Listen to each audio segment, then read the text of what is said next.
마태복음 5장을 이제 시작하는데요. 마태복음 5장부터 7장의 말씀은 산상수훈이라고 불리는 아주 유명한 말씀입니다. 산상수훈이라고 불리기도 하고 예수님께서 산에서 설교하셨다라고 해서 산상설교라고 불리기도 합니다.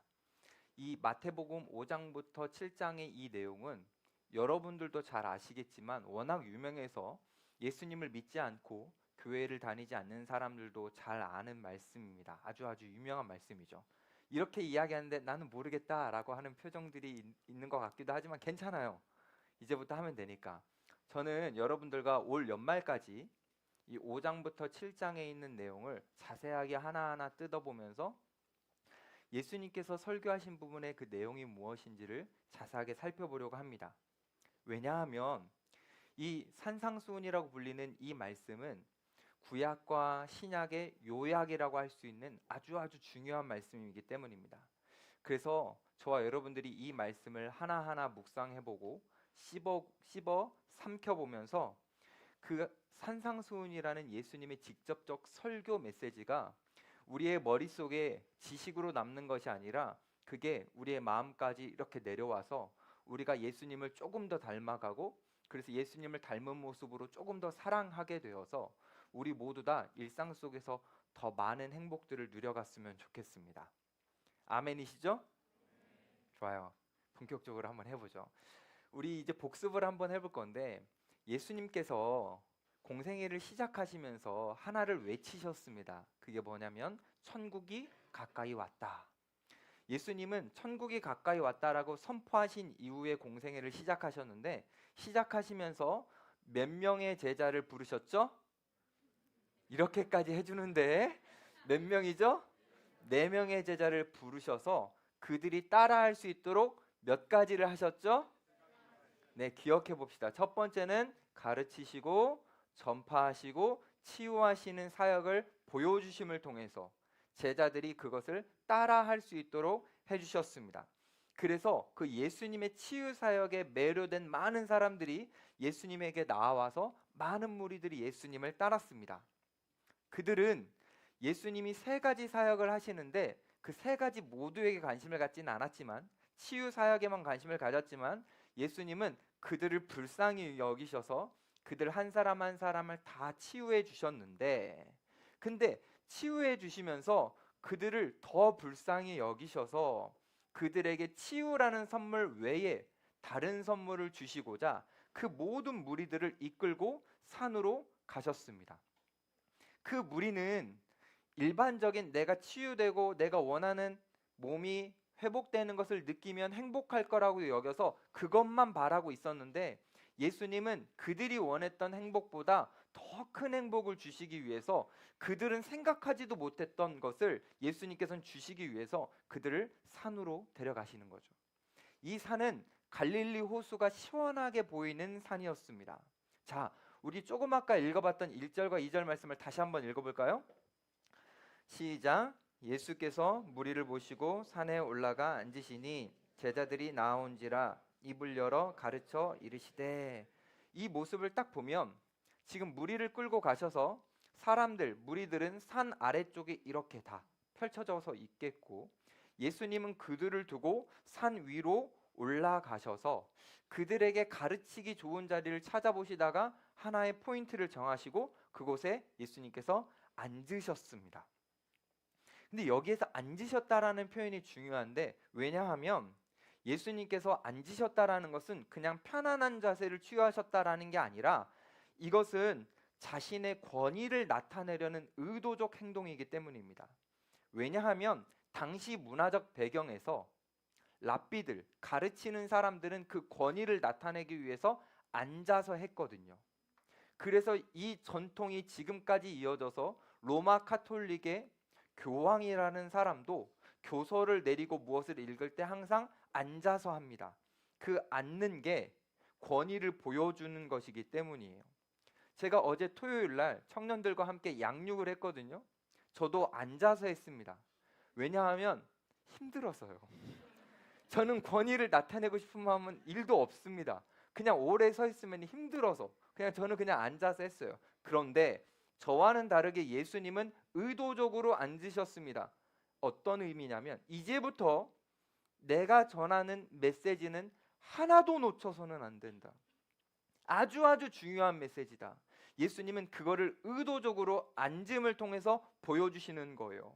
사람들은 땅이 주는 권위를 가지고 이야기를 하고 가르치지만 예수님께서는 하늘의 권위를 가지고 말씀하시는 분인데 이제부터 말씀하신 이 산상수훈의 내용이 너무너무 중요하기 때문에 마치 땅에 엎드리고 무릎을 꿇고 낮은 자세로 하나도 놓치지 않겠다라는 그 귀를 기울이는 자세로 들어야 한다라는 것을 알려주시기 위해서 예수님은 앉으셔서 말씀을 하시는 겁니다.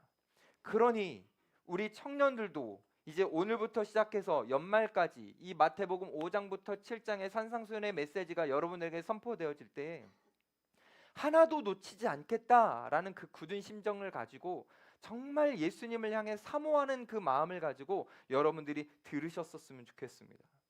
왜냐하면 예수님이 이 백성들에게 무리에게 이 말씀을 주시고자 했던 이유가 다시 설명드리면 낮은 수준의 행복으로 만족하려는 그 사람들에게 진짜 높은 수준의 큰 행복을 주시기 위해서 말씀하셨기 때문에 다시 말해서 우리는 이 땅을 살아가면서 난 요 정도면 만족하고 난 이 정도면 된 것 같아 라고 하면서 높은 수준의 행복을 알지도 못하고 안다 하더라도 포기하는 우리들에게 예수님이 진짜 큰 행복을 우리에게 주시기 위해서 하나하나 세밀하게 설교해 주신다면 우리는 그것을 절대 놓치지 않겠다라는 그 마음으로 연말까지 이 메시지를 잘 집중해야 되는 거죠.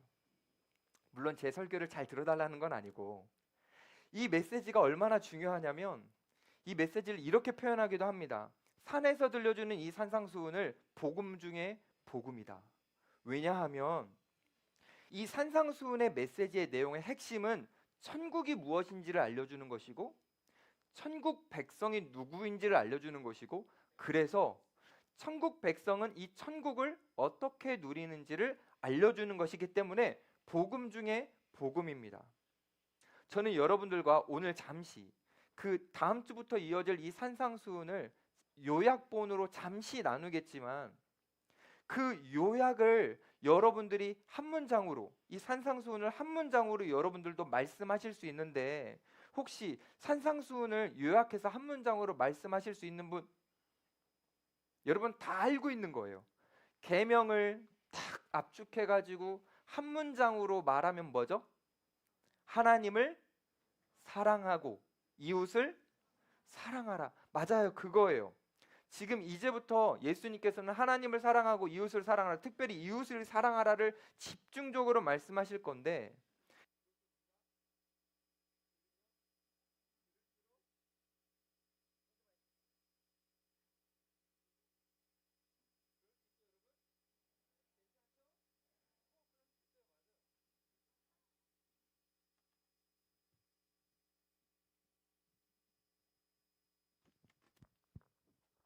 좋아요. 그래도 저는 너무 다행이에요. 마이크를 잡고 하게 돼서. 예수님은 그 무리들에게 생목으로 하셨는데 얼마나 힘드셨을까라는 생각이 듭니다. 아무튼 예수님은 지금 우리에게 사랑에 대해서 이제부터 말씀하시는데 여러분 솔직히 사랑이 쉽습니까? 어렵습니까? 너무 어렵죠. 사랑은 어렵습니다. 근데 사랑은 너무 어려운데 예를 들어서 우리가 산상수훈을 이렇게 살펴보면서 하면 될 것 같은데 라는 것들이 조금 나오긴 해요. 뭐 예를 들어서 간음하지 말라, 살인하지 말라, 이런 거는 해볼 만하죠. 여러분 안 할 수 있겠죠. 이것도 어려워요? 여러분 112 저 누를 뻔했잖아요. 이런 거는 우리 안 할 수 있어요. 근데 뭐가 어렵냐면 이 산상수훈의 내용 중에서는 이웃에게 화내지 말라도 있습니다. 이거 쉽습니까? 어렵습니까? 어렵죠. 이거 되게 어렵습니다. 근데 더 어려운 게 있어요. 우리의 마음을 더 어렵게 하는 게 있어요. 그게 뭐냐면 이웃을 향해서 바보라고 말하는 사람은 지옥에 간다라고 합니다. 예수님이. 그러니까 여러분들이 친구를 넌 바보야 라고 놀렸다면 우리는 어디 간다고요? 와, 너무 끔찍하지 않아요? 이거는요, 예수님께서 지금 산상설교를 하시면서 우리에게 굉장히 높은 수준의 사랑을 원하시는 겁니다. 이렇게까지 말씀을 드리는데도 혹시 여러분들 중에 나 그래도 그 정도는 할 수 있을 것 같은데 목사님, 저는 생각보다 욕도 안 하고요, 나쁜 말을 안 합니다. 제가 친구들에게나 누구에게나 제가 나쁜 표현을 안 해요. 저는 웬만하면 이거 할 수 있을 것 같은데요 라고 하는 사람이 있을까봐 제가 하나 더 말씀드릴게요. 산상설교는 우리의 행동뿐만이 아니라 우리의 마음을 요구합니다. 무슨 말이냐면, 내가 옆 사람에게 넌 바보야 라고 말을 안 하는 것을 넘어서 그 마음이 없어야 됩니다. 미움, 시기, 질투, 모든 조금의 나쁜 감정도 없어야 된다고 말합니다. 그러니 행동 같은 경우는 우리가 의지를 가지고 입을 막으면 안 할 수 있죠. 제가 갑자기 어떤 분이 떠오르네요. 그분의 기도 제목이 이거였던 것 같아서, 그분이 입을 막고 내가 말을 안 해야지 하면 진짜 우리는 안 할 수 있죠. 근데 예수님께서 원하시는 것은 우리의 마음까지 막는 거거든요. 근데 마음이 막아집니까? 마음이 변화되는 것은 쉽지 않아요. 그래서 사실 지금부터 우리가 듣게 되는 이 산상설교의 메시지를 우리가 온전히 지킨다는 것은 불가능합니다. 왜냐? 저와 여러분들은 연약하고 완전하지 않기 때문입니다. 그냥 완전하지 않다라는 수준을 넘어서서 우리는 죄인이기 때문입니다. 우리는 죄인이라서 본성적으로, 마음적으로 죄로 이미 기울어진 사람이에요. 선과 악이 있다면 우린 악으로 이렇게 기울어졌습니다. 그래서 이 기울어진 우리의 마음의 상태를 스스로 선으로 이렇게 갖고 올 수 없는 무능한 존재입니다. 우리가 얼마나 죄인인지 제가 예를 한번 들어볼게요. 우리는 죄를 짓는 것을 즐거워합니다. 우리는 죄 짓는 것을 의무적으로 짓지 않아요. 무슨 말이냐면, 여러분들이 하루를 살고 돌아볼 때에 내가 오늘 죄를 2개밖에 못 지었네, 이래선 안 돼, 하나만 더 짓자, 그래가지고 의무적으로 죄를 지어본 적 있습니까? 없어요. 우리는 그런 의무감이 들 필요가 없습니다. 왜요? 죄가 즐겁거든요. 근데요, 선은요 다릅니다. 우리는 선을 행할 때 의무감으로 합니다. 내가 이것밖에 못했네, 더 해야 되는데. 오늘 성경 읽기를 못했네, 성경을 더 읽어야 되는데. 기도를 못했네, 더 해야 되는데. 희한하게 우리는 죄는 즐거운데 선은 즐겁지 않습니다. 그래서 우리는 그냥 총체적으로 죄인인 거예요. 그냥 죄로 완전히 기울어진 존재입니다. 저와 여러분 모두 다 그런 존재예요. 그래서 성경은 우리를 이렇게 정의합니다. 에베소서 2장 1절에 보면 우리는 다 허물과 죄로 죽은 존재다 라고 표현합니다. 우리는 죄로 인해 죽은 존재라는 거예요. 여기서 죽었다라는 것은 우리가 이 죄에서, 기울어진 죄에서 벗어날 방법이 없다, 우리는 스스로 여기에서 돌이킬 수 있는 방법이 없다라는 것을 의미합니다. 이것을 이렇게도 표현해 볼게요. 우리는 죽었다, 우리는 시체 같아서 우리는 선을 행할 방법이 없다라는 의미입니다. 저와 여러분 모두 다 시체 같아서 선을 행할 방법이 없다라는 거죠. 조금만 더 예를 들어볼게요. 여러분, 시체를 본 적 있습니까? 시체에게 제가 시체를 향해서 야, 이게 선이고 이게 악이야 라고 말하면 시체가 듣습니까? 못 듣죠. 네, 마찬가지로 우리도 선이 뭔지 죄가 뭔지 악이 뭔지 알려줘도 우리도 못 듣는 존재라는 거죠. 시체에게 야, 너 이렇게 행동해야 돼 라고 말한다고 시체가 행동할 수 있습니까? 못하죠. 마찬가지로 우리도 죄로 인해 죽었기 때문에 우리는 선이 무엇인지도 모를 뿐만이 아니라 만약 안다 치더라도 우리는 그 선을 행할 수 없는 존재라는 겁니다. 우리가 하는 것이라고는 그저 시체처럼 점점 부패해 갈 뿐이에요. 시체의 옆에 있으면요, 고약한 냄새가 납니다. 그것처럼 우리는 지금 부패해서 고약한 냄새를 사람들에게 풍기면서 살아가고 있는 거예요. 무슨 말이냐면 우리는 다른 사람들이 불편할 죄만 짓고 있는 사람들이라는 겁니다. 사실 우리가 몰라서 그렇지, 저와 여러분들이 짓는 죄를 우리가 스스로 다 안다라고 하면 우린 역겨워서 못 살 겁니다. 너무너무 끔찍할 거예요. 우리가 너무너무 많은 죄를 짓기 때문인 거죠. 그렇다면 여러분, 시체 같은 우리에게 희망이라는 게 있습니까? 저와 여러분들이 죄로 인해 죽었고 시체 같다면 우리에게는 희망이라는 게 있는 겁니까? 네, 놀랍게도 희망이 있습니다. 어떻게 희망이 있는 거냐? 시체가 살아나면 됩니다. 시체 그대로 있지 않고 이 죽음에서 벗어나서 살아나면 됩니다. 그래서 우리가 죄로 인해 죽은 우리라는 존재가 생명이 들어와서 살아나게 되면, 여러분 이런 메시지 들어보셨습니까? 에스겔서에 이런 표현이 나와요. 마른 뼈들이 있었는데 주의 생기가 부러지자마자 그 마른 뼈들이 살아나 주의 군대가 되는 정도가 되었다. 이런 메시지 들어본 적 있습니까? 네, 마찬가지로 우리가 죄에 죽은 존재였는데 주님의 은혜로 생기가 불어와 우리가 살아나게 된다면, 우리는 그 전에 시체처럼 죄의 의식도 못하고 죄에서 벗어나지도 못하고 선을 행할 능력이 없었지만, 우리가 살아나게 된다면 선이 무엇인지 눈을 뜨게 되고 들을 수 있게 되고, 그리고 우리는 선을 행할 수 있는 그런 사람들이 되는 겁니다. 여기에서 선은 사랑을 의미하는 거고요.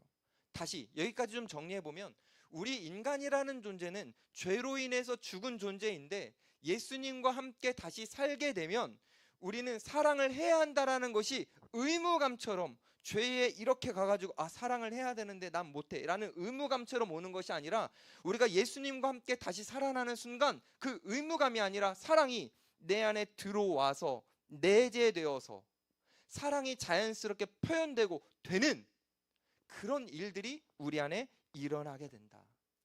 나는 사랑을 못한다. 이게 맞아요. 우리의 정의가 맞아요. 하지만 우리가 예수와 함께 살아나면 사랑이 제대로 시작된다라는 겁니다.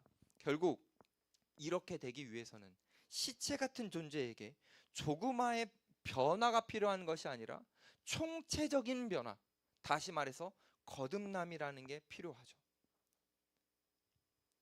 그럼 여기서 하나 우리가 궁금해지는 게 있습니다. 우리는 시체 같은 존재라고 했는데 우리는 어떻게 거듭날 수 있을까? 우리는 시체 같은 존재인데 어떻게 총체적으로 변화될 수 있을까? 이게 궁금해지는데, 일단 이것을 여러분들과 함께 다루기 전에 먼저 이 산상수훈이 말하고 있는 천국 백성이란 누구인가? 다시 말해서 이 총체적으로 변화되는 그 사람들, 그 대상, 그 천국 백성은 누구인가를 먼저 한번 살펴보려고 합니다.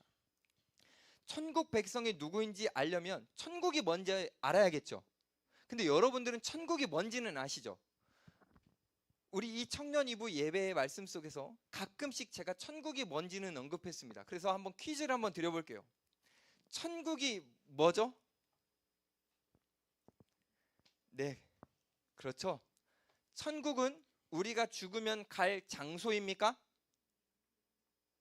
아니죠. 천국은 장소적 개념이 아닙니다. 천국은 어떤 개념인 거죠? 통치적 개념입니다. 그래서 하나님이 다스리시는 곳, 통치하시는 곳, 그것이 바로 천국입니다. 그러면 하나님이 다스리시는 곳이 천국이라면 하나님의 다스림을 받아 하나님의 통치를 즐겁게 따르는 사람들이 천국 백성인 거죠. 여러분 생각해 보세요. 진짜 사람들이 하나님의 통치를 받아서 하나님의 뜻인 사랑을 즐겁게 따른다, 사랑한다, 그런 사람들이 모인 곳은 어떤 곳 같겠습니까? 천국이 되는 거죠. 서로 사랑하고 더 사랑하는 사람들끼리 모여있다 생각해 보세요. 거기는 천국인 거죠. 그럼 반대 개념도 한번 생각해 볼까요? 천국의 반대 개념은 뭡니까? 지옥이죠. 지옥도 장소적 개념이 아닙니다. 우리가 죽어서 지옥 간다라고 했을 때 그 장소적 개념이 아니라 지옥도 똑같이 통치적 개념입니다. 천국이 주도권이 하나님께 있다, 통치권이 하나님께 있다 그러면 지옥은 사탄에게 있는 것이 아니라 인간에게 있는 겁니다. 그게 바로 지옥이에요. 자기 주도권을 가진 사람들이 자기중심적으로 살아가는 그곳이 바로 지옥입니다. 쉽게 이렇게 생각해 보세요. 여러분 주변에 자기가 왕인 줄 아는 사람들 있잖아요. 자기가 원하는 대로만 되고 싶어하는 사람들 있잖아요. 그 사람들끼리만 모여 있다고 생각해 보세요. 그곳은 전쟁터이자 지옥이죠. 너무너무 불편하죠. 지옥이 바로 그런 겁니다. 조금 더 지옥을 한번 살펴볼게요. 많은 사람들이 지옥에 대해서 오해를 합니다. 그래서 제가 오늘 여러분들과 지옥을 좀 나누려고 하는데, 크게 지옥에 대해서 세 가지를 오해해요. 첫째, 지옥에 우리가 가게 되면 그곳에 사탄이 보좌에 탁 앉아 있고 새로 딱 신입생이 들어오면 신입생 왔어? 안 뛰어? 지금 걸을 때야? 막 이러면서 너 이제부터 내 말 안 들으면 죽어. 막 이렇게 사탄이 막 윽박지르고 고통을 주는 곳, 그곳을 지옥이라고 생각하는데 지옥은 그렇지 않습니다. 사탄은 죄를 지어서 형벌받을 존재에 불과해요. 지옥에서 사탄도 그냥 형벌받을 뿐입니다. 그러니 지옥에서 우리를 괴롭히는 존재가 사탄이 아니라는 거죠. 두 번째, 지옥에 대한 오해. 이런 오해도 있습니다. 우리가 지옥을 가면 우린 안 가죠? 얘를 그렇다라는 겁니다. 또 이렇게 했다고 또 목사님 우리 지옥 간다고 했다고 그렇게 하면 안 됩니다. 사람이 지옥을 가면 그 지옥에서 불이 있어가지고 그 불이 막 뜨겁게 막 나를 태우는데 몸이 안 타. 그래서 그 불에 의해서 고통을 영원히 얻는다라고 오해들을 하는데 그렇지 않습니다. 지옥은 불로 성경에서 많이 말하지만 그것은 비유입니다. 불과 같이, 조금 더 정확하게 해석하면 불보다 더 큰 고통이 있다라는 것을 표현하기 위해서 불이라는 이미지를 쓴 거죠. 그럼 여러분, 지옥이 불보다 더 큰 고통이 있다라고 하는데 그럼 더 큰 고통은 어떤 고통일까요? 아니, 왜 고통이 있어야 될까요? 그러면 지옥은? 조금 전에 제가 지옥을 뭐라고 설명드렸냐면 지옥은 자기중심적인 사람들의 모임이라고 말씀을 드렸었죠. 만약에 어떤 공동체에 이기적인 사람들이 모여있다고 해봅시다. 다 자기가 옳다고 생각해. 자기만 맞다고 생각해. 그래서 그 사람은 이렇게 말해요. 나를 사랑해 주세요라고 말하면서 한 명도 사랑하지 않아. 다 자기만 생각해. 여러분, 그런 모임에 여러분 가고 싶어요? 안 가고 싶어요?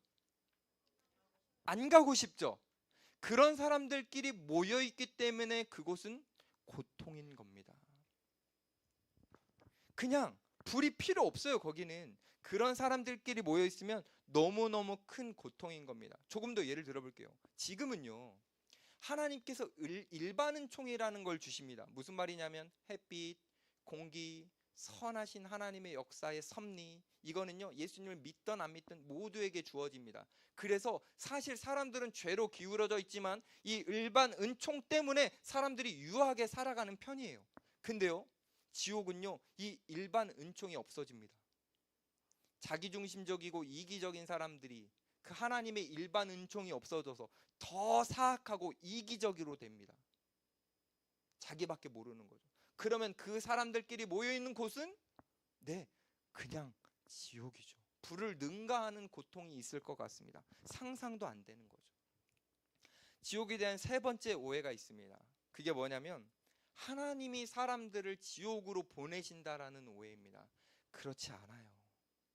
사람이 하나님을 안 믿었다는 이유로 너 내 말 안 들었네, 넌 지옥이다, 하나님 그렇게 하시지 않습니다. 이건 오해예요. 여러분 옛날부터 이런 얘기 많이 들어보셨죠? 하나님 믿으면 하나님이 천국으로 데려가고 하나님이 안 믿으면 너 안 믿었어, 넌 지옥 불에 떨어져라. 이거 아닙니다. 그렇지 않아요. 하나님이 사람들을 지옥에 보내시는 것이 아니라 하나님의 통치를 거부하고 자기 주도권을 가지고 자기가 스스로 삶을 선택하는 그 사람들이 스스로 지옥을 선택하고 지옥을 만들어가는 겁니다.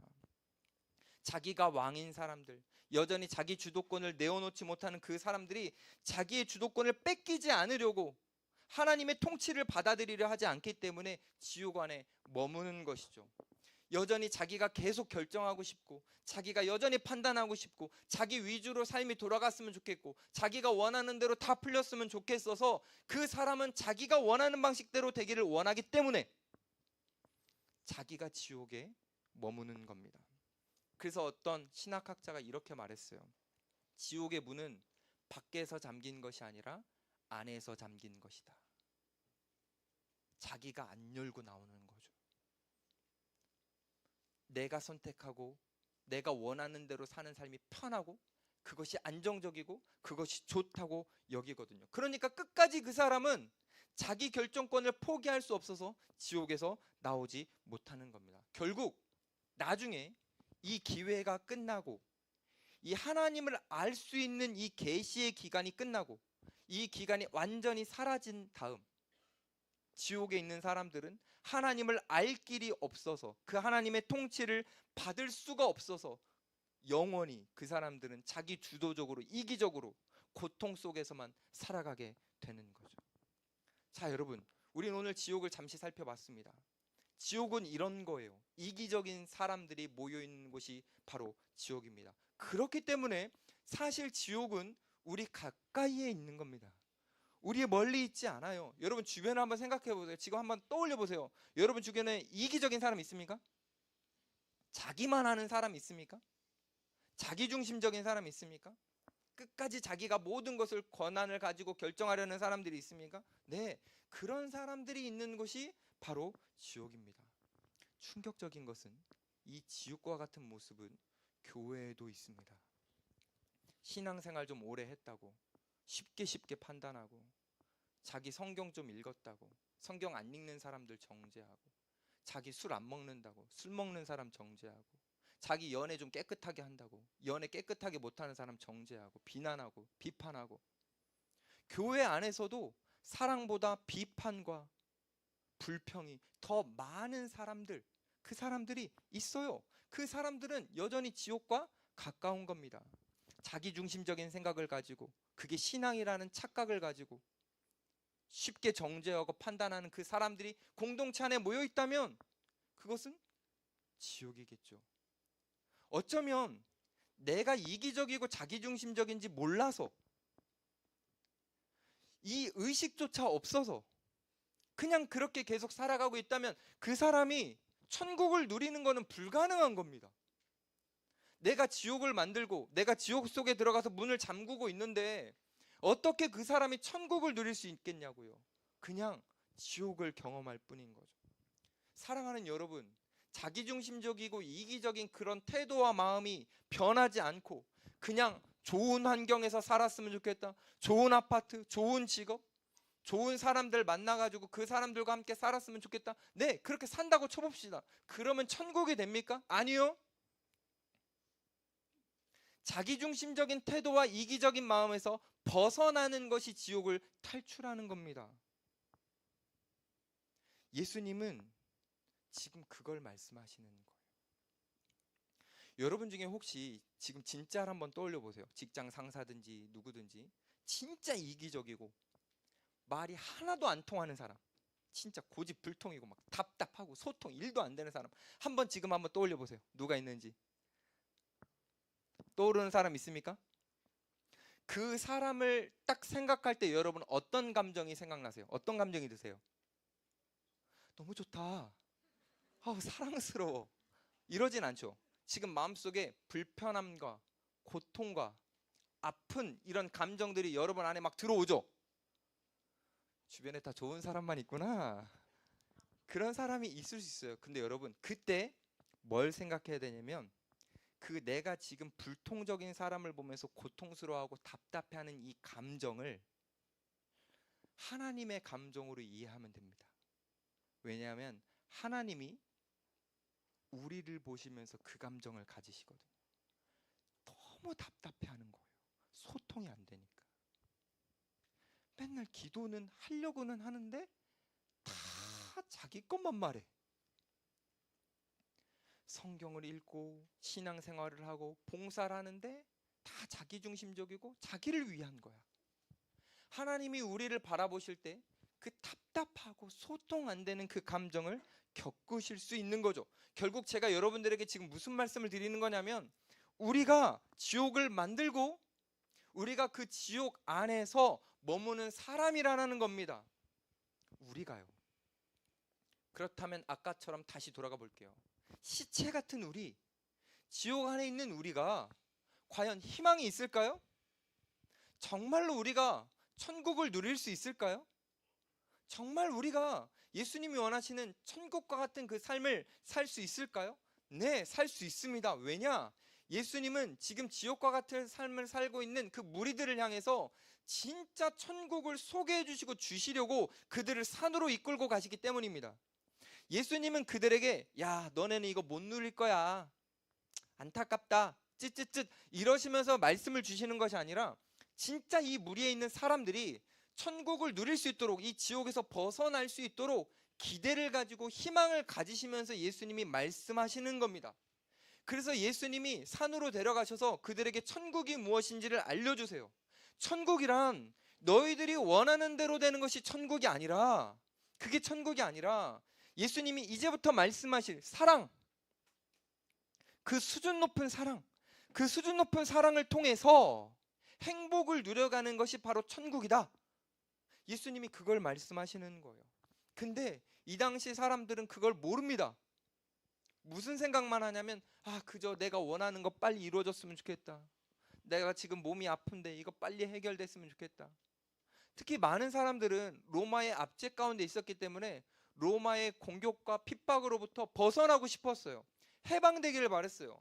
사람들은 로마라는 이 정치적 어려움과 압제에서 벗어나서 해방되는 게 천국이라고 생각했고, 사회적이고 경제적인 부분에서 해방되어서 편안하게 사는 것이 천국이라고 생각을 했습니다. 그래서 메시아도 그런 식으로 생각했어요. 우리에게 찾아올 메시아는 이 정치적 메시아로서 우리를 로마에서 독립시켜줄 메시아였으면 좋겠다라고 생각하고 정말 그것을 기대했습니다.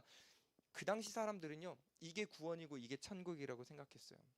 그래서 이 구원을 위해서 하나도 노력 안 했던 게 아니에요. 이 당시 백성들은 정말 많이 노력했습니다. 어떻게 노력했느냐? 구원을 얻기 위해서 유대인들이 뗄 수 없는 종교가 있었는데 유대교죠. 그 유대교에는 4개의 종파가 있었습니다. 제가 이제부터 4개의 종파를 설명할 건데 여러분과 어떤 부분이, 어떤 종파가 제일 닮아 있는지, 비슷한지를 한번 들어보면서 판단해 보세요. 4개의 종파가 있었습니다. 첫 번째는 바리새파, 사두개파, 에세네파, 열심당원이라는 4개의 종파가 있었는데, 이 바리새파는 어떤 파냐면 여러분들이 많이 들어보셨을 텐데 현실은 거의 무시하고 율법을 어떻게든지 지키려고 집중했던 그런 분파입니다. 두 번째, 사두개파는 율법은 적당히 지키고 그냥 현실에서 안정을 취하려고 노력했던 분파입니다. 세 번째, 에세네파는 이 현실에서 아예 도피해가지고 예수님의 재림만 기다렸던 그런 분파입니다. 네 번째, 열심당원은 칼을 품고 다닐 정도로 혁명을 일으키기 위해서 온갖 노력을 다 했던 분파입니다. 이 4개의 분파가 방식은 다 달랐지만 그들은 그들의 열심과 노력을 통해서 원하는 것을 이루려고 했죠. 그것이 이루어지는 것이 선이고, 그것이 이루어지는 것이 행복이고, 그것이 이루어지는 것이 천국이라고 생각했습니다. 그래야 천국 같은 삶을 산다고 생각했어요. 여러분들은 어때요? 이 4개의 분파 중에서 어느 분파와 비슷한 것 같나요? 경건, 집중해가지고 행복을 얻으려고 합니까? 아니면 이 현실 속에서 안정을 얻으면서 행복을 얻으려고 합니까? 아니면 다 모르겠다, 현실을 도피하고 예수님만 기다리자 이러고 있습니까? 아니면 스스로 성취와 쟁취를 통해서 행복을 추구하려고 하고 있습니까? 예수님은 그런 사람들을 다 불러놓고 이렇게 말씀하시는 거예요. 아니야, 그게 너희들에게 행복을 주는 게 아니야. 나는 그 정치적 구원을 위해서 이 땅에 온 게 아니야. 너희들은 그것이 이루어질 때 행복한 존재가 아니라 사랑할 때 행복한 존재다 라고 예수님이 말씀하시는 거예요. 하나님의 통치 안으로 들어가서 하나님을 사랑하고 이웃을 사랑할 때 행복한 존재라고 예수님 말씀하시는 겁니다. 그래야만 진짜 천국을 누릴 수 있다라는 거예요. 그래서 예수님은요, 이 산상선교를 하시면서 사랑의 기준을 굉장히 높이십니다. 왜냐? 우리 인간은요, 죄인이라요, 자기가 할 수 있는 기준까지만 생각합니다. 내가 여기까지 못할 것 같아. 그러면 그만큼의 기준을 낮춥니다. 그래서 이 사랑의 기준을 쭉 낮춘 다음에 여기 안에서 이 사랑 정도 수준만 하면서 그래, 이 정도면 행복하다라고 만족하는 것이 바로 인간입니다. 저와 여러분들이 다 그런 거예요. 그런데 예수님은 우리가 기준을 낮춰서 적은 정도의 사랑을 하면서 만족하는 우리를 긍휼히 여기시고 아시고, 우리가 더 높은 수준의 사랑으로 올라가서 더 큰 행복을 누리시기를 예수님께서 바라셨기 때문에 예수님 이 산상설교를 통해서 굉장히 높은 기준의 사랑을 우리에게 주시는 겁니다. 그래서 우리는 이 산상설교의 설교를 들으면서 나는 못할 것 같은데, 난 저 정도는 안 되는데, 막 포기하고 싶은 마음이 드는데, 그때 예수님이 우리에게 뭐라고 말씀하시냐면, 그래, 그런 마음까지도 이해해. 그러니 너희들은 나를 바라봐. 우리가 예수님을 바라보게 하시는 거죠. 우리의 자신을 바라보면 기준을 더욱더 낮추고 싶고 위에 있는 기준을 보면 내가 못할 것 같은 마음이 드는데, 예수님은 우리가 예수님을 바라봄을 통해서 그 높은 수준까지 올라갈 수 있다라고 말씀을 하시는 겁니다. 그런데 문제는 많은 사람들이 예수님을 보지 않고 서로를 봅니다. 자기 자신을 봐요. 그래서 이렇게 말해요. 여러분도 그럴 거예요. 산상설교 내용 진짜 좋지, 아름답지. 근데 나는 못 지키지. 나는 안 되지. 아유, 나 같은 사람이 어떻게 하겠어? 난 안 돼. 너무 쉽게 예수님의 메시지를 우린 스스로 포기해 버립니다. 특별히 너무나 안타까운 것은 이 포기를 이 교회 공동체 안에서 서로 위로합니다. 나 포기했어. 그러면 너도? 나도. 그래, 우리는 어쩔 수 없나 봐. 이러면서 특별히 목장 모임할 때 그래, 우리는 이래 막 이러면서 서로 포기하고 이런 것들을 서로 위로하면서 합니다. 여러분, 예수님께서 무리를 데리고 산으로 데려가신 것은 그들이 무리 안에서 서로를 바라보면서 너도 나도 위로해 주라고 이 무리를 이끌고 가신 게 아니에요. 예수님이 여러분들 이 무리로 이 공동체에 두신 것은 서로를 바라보면서 위로하라고 주신 게 아니라 같이 함께 높은 정상에 있는 예수님을 함께 바라보라고 우리를 무리로 이끄시는 겁니다. 우리가 여기에서 너도 이 기준이야 나도 이 기준이야 라고 하면서 서로 위로 주는 게 아니라, 그러면서 스스로 포기하는 것을 합리화하는 것이 아니라 함께 예수님을 바라보면서 예수님이 계신 그 높은 자리까지, 산에 계신 그 예수님까지 우리 같이 올라가자, 힘을 주고 용기를 주라고 우리를 무리로 부르시는 겁니다. 이렇게까지 말씀을 드려도 누군가는 그래도 목사님, 예수님이 우리에게 할 수 없는 것을 요구하시는 것 같아요. 아니, 어떻게 원수를 사랑해요? 그렇게까지는 못하겠어요. 정말 예수님이 우리에게 할 수 있는 것을 요구하시는 게 맞아요? 라는 마음이 들 수 있죠. 네, 맞습니다. 예수님은요, 우리가 할 수 있다고 생각하셔서 우리에게 이 말씀을 주시는 거예요. 왜냐? 잘 들으세요. 지지난주 말씀이 아니라 그 전주죠. 잘 기억해 보세요. 예수님이 제자들을 부르셨어요. 4명의 제자들을 딱 부르실 때 이 사람들은 가능성이 없습니다. 이 사람들이 어떻게 예수님 대신에 십자가를 지고 이 사람들이 어떻게 죽음을 각오하고 설교를 할 수가 있겠어요? 못하죠. 근데 예수님이 그 제자들을 부르실 때 그들 안에 예수님은 제자가 될 수 있는 가능성을 심으시는 거예요. 심으시고 이 가능성이 그들 안에서 자라서 이 사람들이 성장해서 예수님의 제자가 될 때까지 기다려주시며 도와주십니다. 이 가능성이라는 그 씨앗을 예수님은 지금 여기 모여있는 이 무리에게 다 심어주시는 거예요. 너에게도 가능성을 심는다. 너에게도 가능성을 심는다. 저기 뒤에 있는 저 청년에게도 내가 가능성을 심는다. 그래서 우리만 보면, 지금 우리의 형태만 보면 이 높은 수준의 사랑을 할 수 없는 사람들인 거죠. 그래요, 맞아요, 그렇게 보입니다. 하지만 예수님은 지금 우리 안에 가능성을 심으셨기 때문에 그것을 자라게 하시려고 도와주실 거고 기다려 주실 것이기 때문에 예수님은 우리가 이 높은 수준의 사랑을 할 수 있다라고 말씀하시는 겁니다.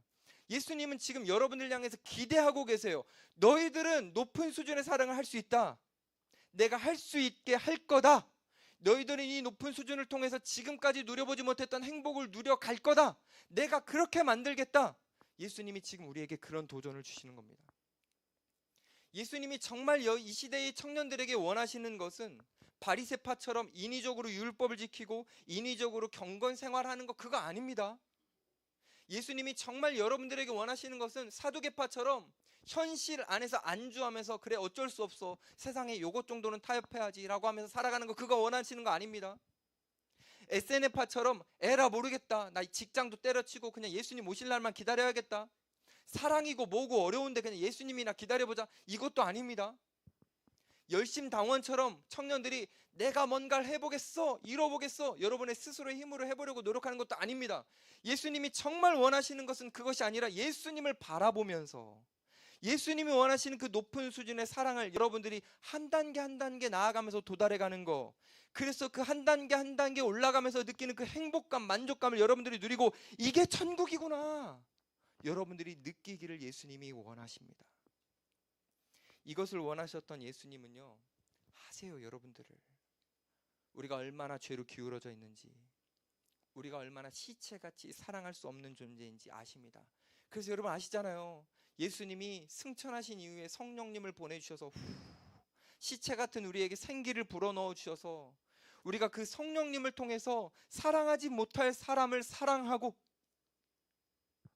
용서하지 못할 사람을 용서하고 이해하지 못할 사람을 이해하고, 그래서 우리가 성령님을 통해서 사랑하게 하십니다. 사랑할 수 없는 우리가 사랑하게 되는 기적을 경험하게 하십니다. 이게 어떤 기적인지 제가 하나를 소개하려고 합니다. 이제 기도 그만하고 눈을 떠보세요. 저를 위해서 기도해 주는 분이 이렇게 많은지 몰랐네. 고마워요. 기도해 주셨던 분들. 물론 한두 분이었습니다. 예수님의 제자들이 배를 타고 가다가 광풍을 만났습니다. 광풍을 딱 만났는데 그때 예수님이 안 계셨어요. 그러니까 여러분, 배를 타고 가다 광풍 만나 보셨어요? 장난 아닙니다. 진짜로. 저도 만나봤거든요.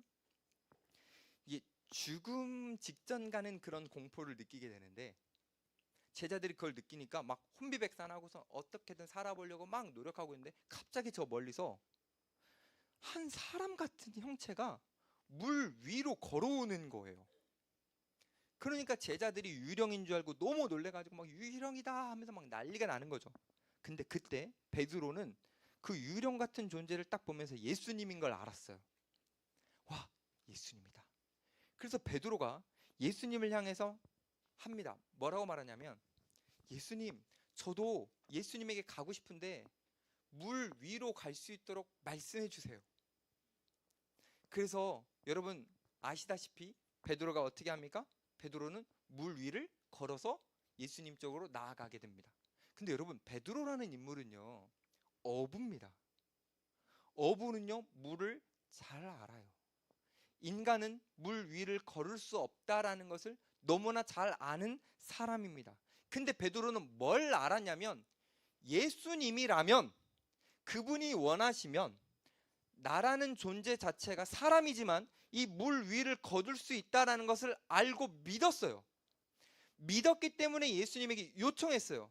그래서 예수님이 오라라고 할 때 베드로가 정말 물 위를 이렇게 걸으면서 갔습니다. 바로 이게 저와 여러분들이 경험할 기적입니다. 물 위를 걷는 거예요.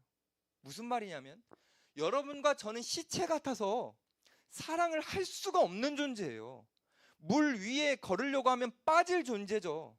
근데 예수님이 우리에게 오라 말씀하시면 우리가 마치 물 위를 걷는 것처럼 시체 같은 우리들이 높은 수준의 사랑을 할 수 있게 되는 거예요. 그 기적을 예수님께서는 우리에게 주기를 원하십니다.